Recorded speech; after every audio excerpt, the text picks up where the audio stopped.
Hello, this is Matthew Robert Payne, and this is the parable of the mustard seed.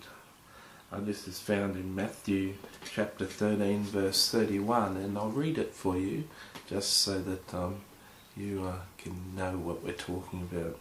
Another parable he put forth to them, saying, "The kingdom of heaven is like a mustard seed, which a man took and sowed in his field, which indeed is the least of all the seeds, but when it is grown it becomes greater than the herbs and becomes a tree, so that the birds of the air come and nest in its branches."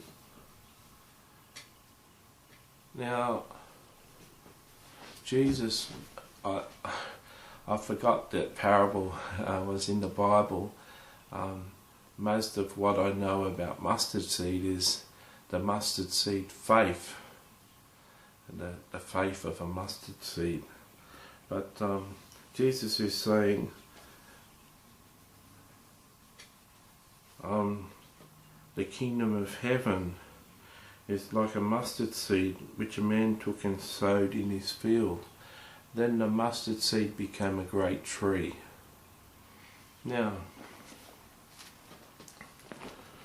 I remember someone else, I know someone else who did something in a field. Remember there was a man who found treasure in a field, and he sold all he had and bought the field. And because what was in the field was so precious. Remember that one? Well, that was an image of Jesus Christ, was so precious that the man sold all he had to purchase the field. Next to that parable where that's told is of a pearl diver who sold all his precious pearls to purchase one precious pearl, and that was an image of Jesus too. Do you know that the seed that's sown in the field becomes a great mustard tree? Do you know that we're considered a peculiar people?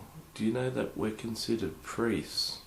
And do you know that we're considered adopted sons of God? Can I tell you a story that something that my mother shared with me that I thought was especially precious? Apparently in the days of the Romans, when Jesus was on earth, someone who had a son could sell his son to be a slave, and when he's got more money, redeem his son and pay money and get his son back out of slavery. Then when hard times come again, he could sell his son, and when prosperity come again, he could buy his son back. He could do, under the Jewish law, under the Roman law, or whatever law it was, a man could sell his own son 3 times and redeem him 3 times.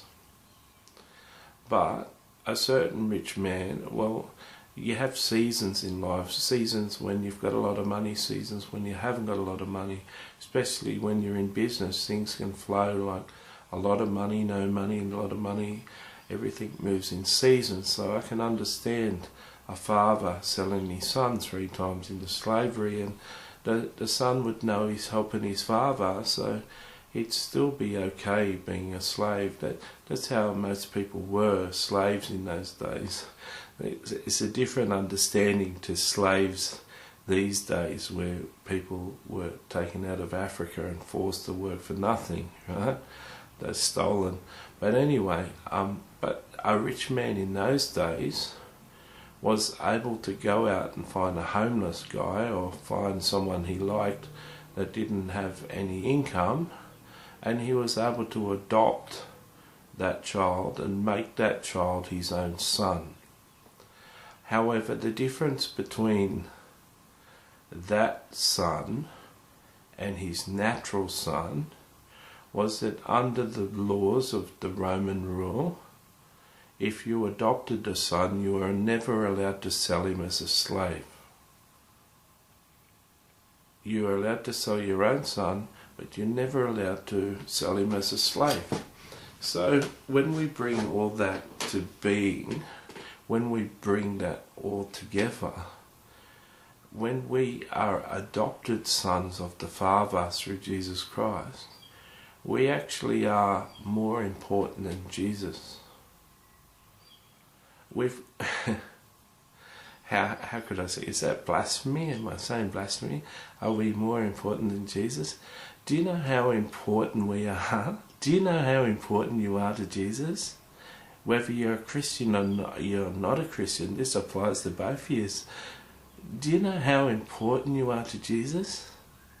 He died for you. If you weren't more important than Jesus was, he wouldn't have laid down his life for you. We're precious. Jesus was sent into bondage on this earth by his Father and died a vicious death to redeem us, to bring us back. And now God has adopted us.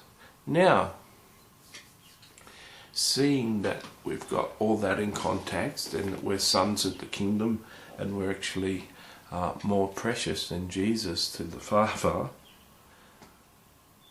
and I don't want people writing me YouTube videos saying I'm a false prophet for saying something like that.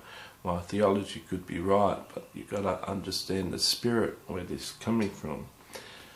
Just as we recognise that we are sons of God and priests and co-heirs with Jesus Christ and adopted sons into the Father's kingdom, let us consider that the man who sowed the seed into the field is in fact God the Father, and God the Father, the landowner, sowed the seed, and the seed was us. And let us just say that the field that we were sown into was the world. We've been sown into the world, and if you're anything like me, if you watch this whole video series or you read the book that's going to be produced from this video series, you realise that I had a 20-year addiction to prostitutes. I was sexually molested and I was abused, and I felt lonely and sad and rejected and broken and addicted to so many sins and so overcome for so much of my life. If anyone felt unworthy to be a preacher, if anyone felt unworthy to talk about righteousness and holiness and living perfect in the kingdom, living in joy and peace and total love by the Father, if anyone was unqualified to stand in a pulpit in a suit, it's me. And yet, that's what's so good about the kingdom of God, because I'm supremely qualified. I'm a trophy of grace. Now, I'm no one at the moment, but I've got big dreams, and there's been big prophecies spoken over my life. I've even been in heaven, and I was given the coat of Joseph. I was given Joseph's coat of many colours, and Jesus gave me that coat, and it's on me now. And those who can see in the Spirit can see that coat on me. And I'd love a YouTube comment. If you watch this on YouTube, I'd love a YouTube comment saying, I saw it on you. Anyway, we as this seed are sown into the field, the world, and we can become a great tree. A great big mustard tree. Now, a mustard tree not only has, I've never seen a mustard tree to be honest, but it says it becomes a big tree and the birds of the air roost in it. Well, we also get mustard. Now, I've had all sorts of mustard. I had some mustard once, I think it was American, English, I don't know, one sort of mustard, and I was coughing and crying and tears were coming out of my eyes. Whatever mustard it was so hot. So I assume we get mustard from a mustard tree too. So Mustard's really cool on hot dogs, and mustard's great on meats and corn relish. Oh, I love it. So mustard's good for that. It's good for the birds of the air. But what Jesus is saying here is it becomes something so great. The least of the seeds, the littlest of seeds, the little herb becomes such a mighty thing. And Jesus is saying to you, I know I've got the gift of encouragement, you know, it's a spiritual gift I got, and I just say encouraging things, but Jesus is saying the littler that you are, the bigger you're going to become. Did you get that? The more insignificant, the more little that you are. You're the least, you're the littlest seed of all the herbs. You not only become a little flower bush in a garden that most herbs are, you become a mighty tree. Jesus is saying, if you allow him to grab you, to mould you, to fashion you, if you allow him as the great person who spins you on a wheel and carves you and moulds you like clay, if you allow the Lord to mould and fashion your life, and you freely let him move his hands and mould you, he's going to mould you into something huge. Do you know just putting a 2-hour interview on YouTube on a very high profile site couldn't change thousands of people's lives? You know, you've got a story in you that people need to hear. There's so many things that we can do, and Jesus is saying when we're the least of the seeds, we can become something great. Am I just some positive mental attitude person? I can tell you, this video series is being transcribed into a book. I've been sitting on the desire to write a book on the parables for 10 years. It's been one of my secret dreams to write a book on the parables, and 2 days ago the Lord said, it's time now. I want you to do a parable. I want you to do a video on each of the 68 parables that you found on Google. I want you to do a video on each of them.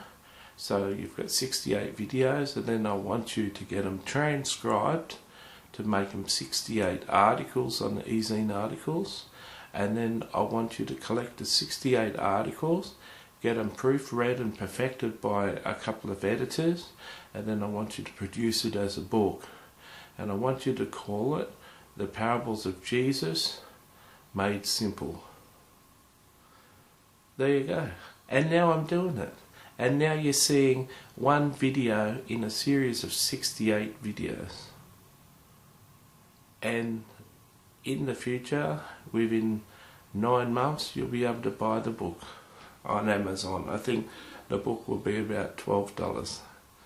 And believe me, I'm going to spend over $1,000 before I get that book available for you. So I've got to sell a lot of books to get that $1,000 back, so I'm not doing it for money. I'm going to give the book away free online, and if you read the 68 articles on eZine articles, you will have read the whole book, so it's not a money thing. So I'm headed for big things. Are you?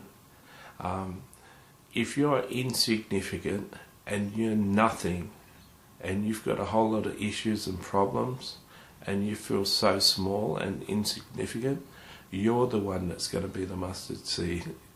You're the one that's going to be the big tree. The other herbs of the field, they don't grow big, and they've got bigger seeds. More insignificant you are, the more God can do with you. Do you believe it? Write to me, comment. If this has encouraged you, post a comment, write to my email address. I'd love to hear from you.